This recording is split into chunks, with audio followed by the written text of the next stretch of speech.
As a small creator, I get scam emails all the time, and it got me thinking, what reptile scams are out there which beginners might not realise and might get trapped by. So in this video, we're going through some of the top scams to look out for and what you can do about them. I'm David, welcome to DJL Exotics.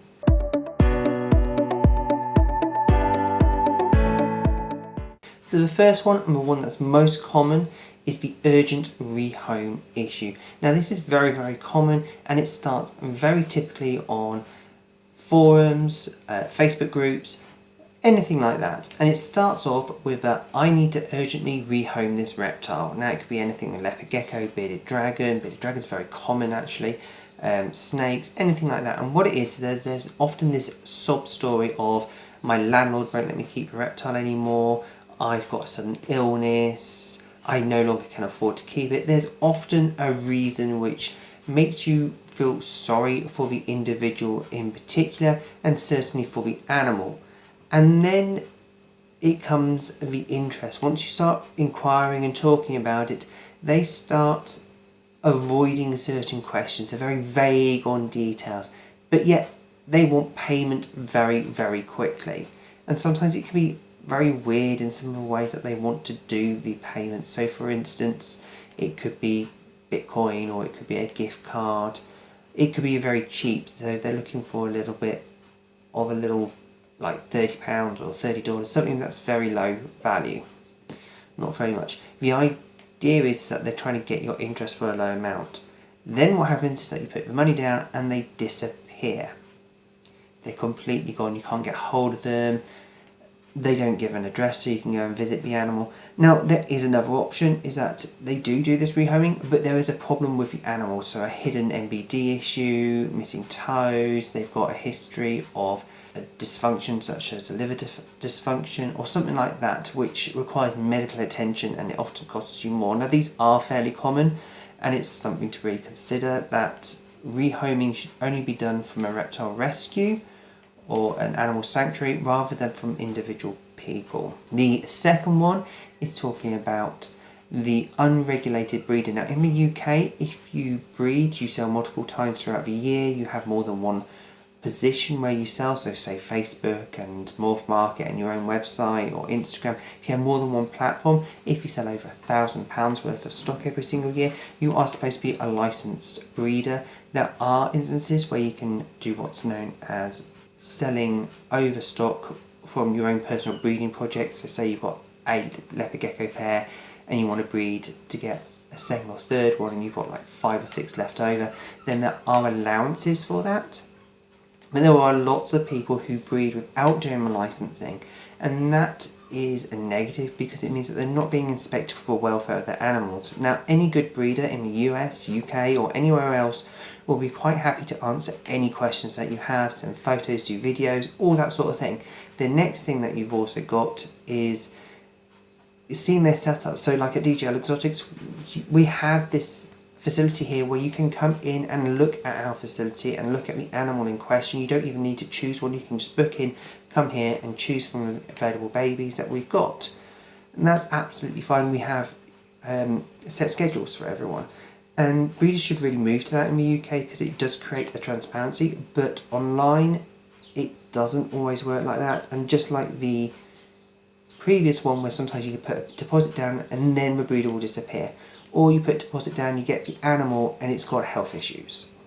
The third one is not particularly about the animal, but rather the equipment. Now there's a lot of equipment online where you can buy it second hand, and this is a great way to save money in some respects. So the equipment for your reptile is going to be one of the biggest outlays, and we do have a video which is up there on how to save for a leopard gecko, and we also have one on corn snakes as well. And what you need to do in order to keep the costs down, but it's not always about that, and I do mention second-hand in there, but the problem is that sometimes people list second-hand equipment for sale.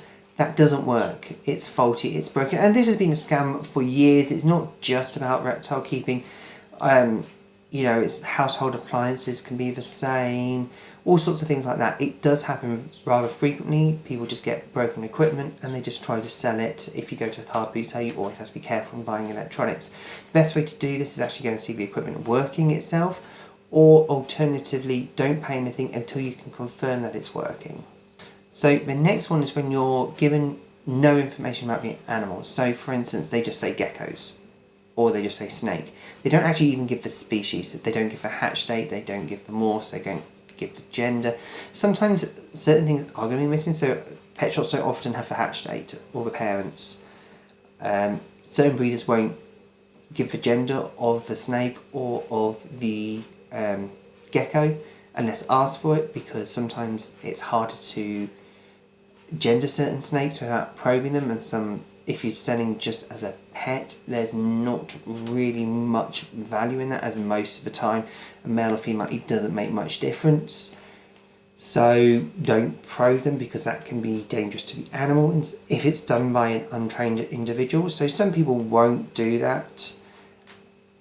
The thing to think about is what information are you getting. If you're just getting a few photos or just getting a few a very brief description of gecko, sometimes even things like pink gecko, these are really things to look out for, because they're showing that there's not a lot of skill or care in the reptile keeping and the husbandry of that pet. The next one is actually the fake breeder. So this is one where they might have a fancy website or a fancy social media profile. They might have loads of likes or comments or anything like that, but it's relatively new. And they've got loads of photos of geckos and snakes and things like that, or whatever reptile you're looking for, but they're all taken from somewhere else. And this is very, very common. I have seen it loads of times. There are websites out there that steal photos from websites, even from ours, that, and they're not selling the reptile, they're selling equipment, but using our photos for it. And we try to get them shut down all the time. And they do it from all kinds of websites. They do it with breeders as well. And it can be really upsetting, because what happens is that you make a payment and then they disappear. They shut down the website, they close down, they go somewhere else. They get a few dozen sales this way and they get the money and you don't get the reptile. It's very, very common. It's always looked out for. What you need to do with this one is you could do a reverse image search. So you could copy the image, put it into Google image search, and it will tell you where that image is from. You can actually do it with AI now, and you can actually find the image. And it can tell you who the original owner is. That's very positive.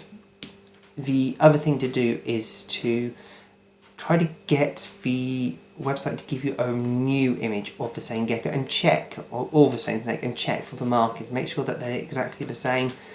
You know, ask for your genders, ask for date of birth. If possible, even get them to take a photo with a way that they can demonstrate what day it is, so writing a label with the date on, putting that next to the gecko, that can easily work and will deter most scammers away from actually trying to scam you.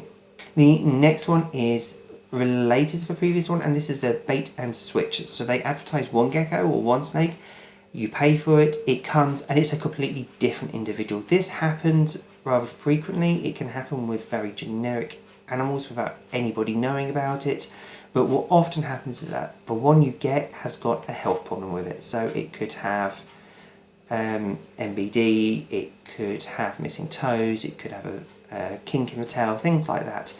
It looks similar to the previous one, like it could still be a leopard gecko, but it might not be the same individual, and that's something to really look at. The next one is very, very common, especially in dog breeding actually. With reptiles, you tend to know this is going to come in, but it's the hidden fees one. So you get the gecko and they say, right, we're going to courier it to you, and then suddenly they add on a charge. So a courier charge should come at the very beginning. We take the courier charge before we even take the full payment if someone's doing it for 2 or 3 months' time. So we take a deposit and then we take a courier charge, because we have to pay the courier up front. So if someone cancels, we're out of courier charge. So we charge the courier up front, but then there's no other costs, because that courier charge is everything. But what some people will do is that they will suddenly say, oh yeah, the courier requires a temperature regulated enclosure, so we're going to have to buy that for an extra $10.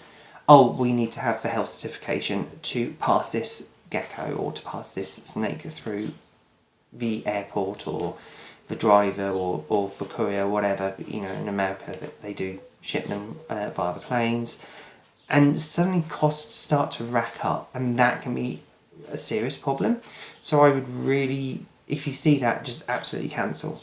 The final one, and this is more of the interesting one, is that this is wild caught, sold as captive bred. Now there is a huge problem with wild caught animals. I have detailed that in another video, which is up here, about the 5 reptiles you should not get. Look at number 5. And it's really important that you think about where these animals are coming from. If you're getting a wild caught animal, you're depleting wild populations, you're possibly introducing parasites or infections into your home, because these animals aren't always quarantined. And if they're coming from someone who's selling wild caught as captive bred, that is going to be more likely. So they're not also being honest, they're not telling you where it is, how old it is, where did it come from, all things like that. So that is one of the big scams to look out for. And if you want to know more about why you shouldn't keep wild caught animals, I certainly do recommend a video on the 5 reptiles you should never get. Apart from that, please do comment below. Have you heard of any other scams, and do you have any other ways that you can protect yourself from scams, apart from maybe using a registered breeder such as ourselves, or making sure that you get looking at those reviews to see that they're from real people? Please do like and share the video and subscribe to the channel. Thank you very much, and bye for now.